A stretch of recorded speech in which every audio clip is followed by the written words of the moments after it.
السلام علیکم ناظرین، مجھے امید ہے کہ آپ سب خیریت ہوں گے۔ دا ماسکڈ مین ایپیسوڈ نمبر 3 کے ساتھ میں آپ کے پاس حاضر ہوں۔ اگر کوئی اور ہوتا تو خود کو کہیں چھپا لیتا تاکہ باپ کے غصے کا سامنا نہ ہو، لیکن خرم ایک پتلی سی رسی پکڑ کر زور سے ادھر ادھر گھما رہا تھا، تیز آوازیں نکال رہا تھا۔ اس کے بال کھلے ہوئے تھے، وہ بنیان اور شارٹس میں تھا، اس نے ماسک نہیں پہنا ہوا تھا۔ اس نے بڑی ہی شاندار جیپ کو گھر کے اندر داخل ہوتے ہوئے سنا۔ فوراً گارڈز نے چھلانگ لگا کر جیپ کو گھیر لیا۔ خرم پیچھے مڑے بغیر، پیچھے دیکھے بغیر ہی مسکرا دیا۔ اس کی زنجیر اس کے گلے میں چمک رہی تھی جس پر آر کے لکھا ہوا تھا۔ اس کی آنکھیں بھی چمک رہی تھیں، لیکن وہ بہت سنجیدہ تھا۔ اسے کچھ تو ناگوار گزرا تھا۔ جیپ سے ایک لمبا اور مضبوط آدمی نکلا۔ رنگت کافی صاف تھی، اس کی کالی داڑھی اور مونچھیں تھیں۔ اس نے چشمے لگائے ہوئے تھے۔ اس نے خرم پر ایک نظر ڈالی، سنجیدگی سے اسے دیکھا اور اندر چلا گیا۔ ایک گارڈ اس کے پیچھے پیچھے گیا۔ جو پیچھے رہ گئے تھے وہ تمام گارڈز اپنی پوزیشن سنبھالنے لگے۔ ڈرائیور جیپ کو گیراج میں لے گیا۔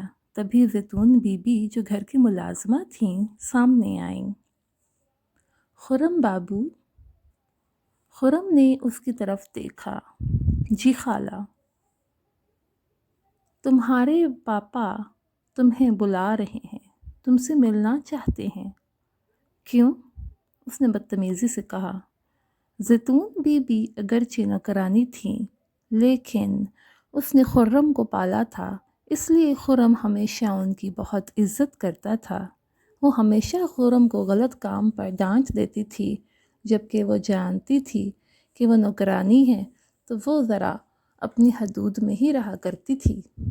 تمہیں ایسا نہیں کہنا چاہیے میرے بیٹے، ایسے نہیں پوچھنا چاہیے۔ بلا رہے ہیں تو بات سن لو، تمہیں بات ماننی چاہیے۔ میرے پاس وقت نہیں ہے، یہ کہہ کر وہ اپنے کمرے میں چلا گیا۔ ارے خرم بیٹا، سنو تو صحیح، زیتون بیبی اسے پکارتی چلی گئی، لیکن وہ جانتی تھی کہ جب بھی معاملہ جہانگیر کا ہو، خرم کبھی اس کی بات نہیں مانتا، ہمیشہ گستاخ ہو جاتا ہے۔ اس نے شاور لیا اور فریش ہو گیا۔ وہ پھر سے اسی رسی کو دیکھنے لگا، اس کا مشاہدہ کرنے لگا۔ یہ کیوں کام نہیں کر رہی؟ جس طرح میں چاہتا ہوں اس طرح سے یہ کیوں کام نہیں کرتی؟ یہ مضبوط تو ہے، لیکن اس کی گرفت اتنی کمزور کیوں ہے؟ دروازے پر دستک ہوئی۔ خرم جانتا تھا کہ وہ مفتی جہانگیر یعنی کہ اس کے والد صاحب ہی ہوں گے۔ اس نے کوئی جواب نہیں دیا۔ دروازہ کھلتا ہے۔ جہانگیر کمرے میں داخل ہوا۔ کیا تمہیں میرا پیغام نہیں ملا خرم؟ کون سا پیغام؟ خرم نے پوچھا۔ جہانگیر نے اپنے غصے پر قابو کرنے کی بہت کوشش کی۔ میں نے تمہیں ملنے کے لیے بلایا تھا، کیا تم تک میرا کوئی پیغام نہیں پہنچا؟ خرم خاموش رہا۔ تم مجھے کیوں پریشان کرتے رہتے ہو خرم؟ جہانگیر نے خرم کے کندھے پر ہاتھ رکھا، اسے اپنی طرف متوجہ کیا۔ کیا میں آپ کو پریشان کرتا ہوں؟ خرم کو غصہ آ گیا۔ خرم ان سے گھورنے لگا اور غصے سے کہا، میرے حکم کے باوجود تم وہاں گئے، کیا تم پاگل ہو؟ تم نے میری بات نہیں مانی؟ جہانگیر نے اسے بہت ڈانٹا۔ تم نے میرے آدمی کی بات بھی نہیں سنی۔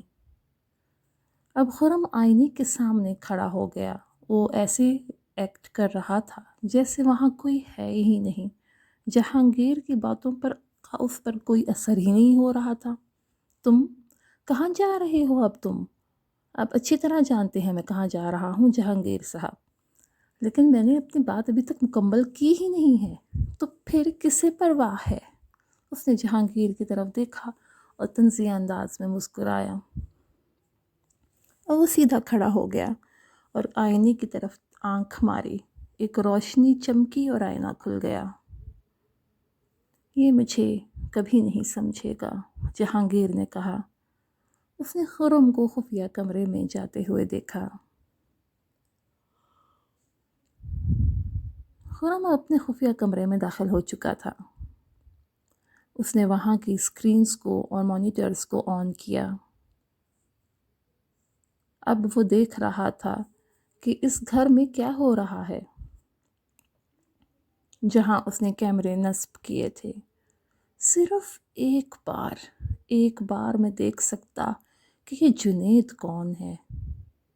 اس نے تمام جگہوں کا مشاہدہ کیا جہاں کیمرے تھے، لیکن کچھ خاص نظر نہیں آیا، سوائے بندوں کے آنے جانے کے جو شاید وہاں کے ملازم تھے، سب کام میں مصروف تھے۔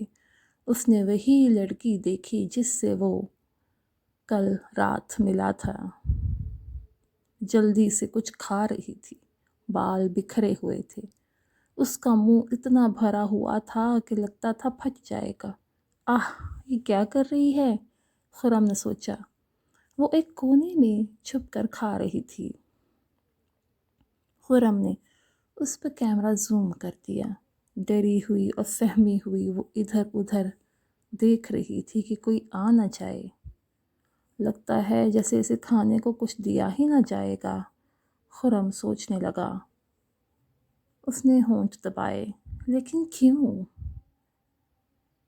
پھر سے سوچنے لگا کہ اس کے ساتھ ایسا کیوں ہو رہا ہے۔